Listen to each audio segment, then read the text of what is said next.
Hey guys, সকলোলৈ নমস্কাৰ। আজি মই এনেকুৱা এডোখৰ ঠাইলৈ আহিলোঁ।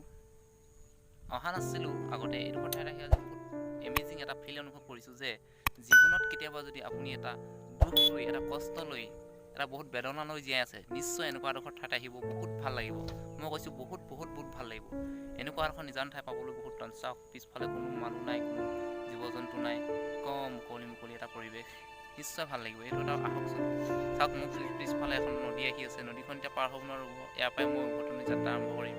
চ' সকলোকে কৈছোঁ কেতিয়াবা যদি নিজকে এনেকুৱা এটা ফিল অনুভৱ কৰে নহয় বেয়া, নিশ্চয় মই কেলৈ এনেকুৱা এটা ভুগি আছোঁ সেই অনুভৱটো আপোনালোকে গম পাই যাব যে এনেকুৱা এটা নিজান ঠাইত আহি হয় সঁচাকৈ মই এনেকুৱা এটা কাম কৰিব নালাগিছিল, কিয় কৰিব লাগে এইবিলাক অনুভৱ কৰিব।